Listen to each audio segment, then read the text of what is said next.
एक बंदा सोने का झुमका पाई वदा है ते झुमका वदा अपनी मर्जी करेंदा है, कदी जुल्फा नाल, कदी गल्लां ते, कदी होठां ते। हुण आशिक कोलू बर्दाश्त तू काम बाहर होया तो उन्होंने आदा है तेरी गल्लां नाल झुमका सोने दा खुशकिस्मत है, नित खै लैंदा है। कदी जुल्फां ते, कदी मुखड़े ते, जिथे दिल आवो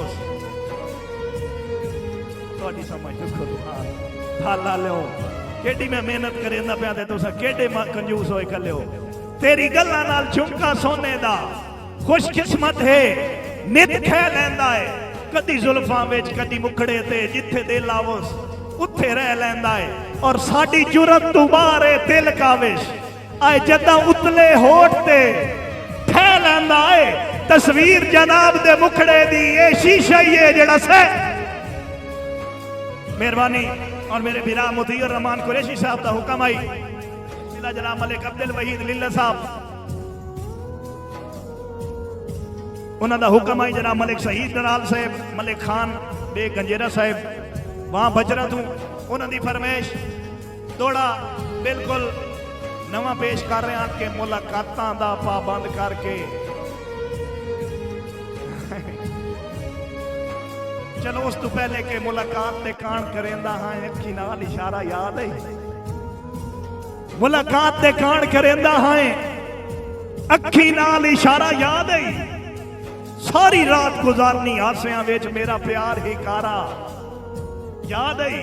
सिर झोली च रख के गिण सटना ओ हिक एक तारा याद है। धम्मी ओमड़ी काविश फुट वंजना वत मिलन दा कारा और मुलाकातां दा पाबंद करके तरसा तरसा के वग मैना है।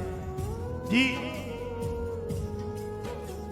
जी भाई मेरे काबिल इज्जत काबिल एहतराम जनाब चौधरी ओन कड़ाई साहब मुलाकातां दा पाबंद करके तरसा तरसा के वग मैना है।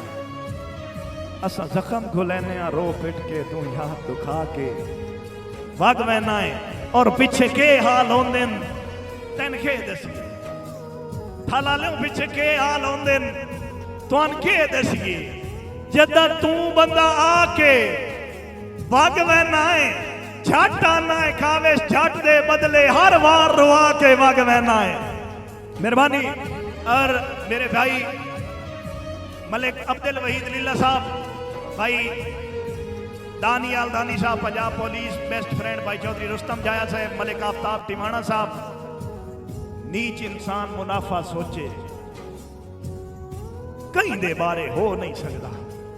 गल ते तवज्जो करनी है हुण थाला ले जागना है। नीच इंसान मुनाफा सोचे कहीं दे बारे हो नहीं सकता। हंजुआं दी बरसात दा मूजिब अखियां ठारे हो नहीं सकता। हंजुआं दी बरसात दा मूजिब अखियां ठारे हो नहीं सकता। शेर मेरे ज़हन तो लै गया कि दिल दे हसते ते वसते घर नूं जुदाई खा गई ते तू ना आयो। दिल दे हसते ते वसते घर नूं जुदाई खा गई ते तू ना आयो। बड़िया जिंदगी जीवन दे कान दई आई बन सजा गई ते तू ना आयो। तेरी रावां ते जिंद निमाणी रोंदी थोंदी ते सिकदी रह गई। वेख अपनी ज्यादती काविश मौत आ गई ते तू ना आयो।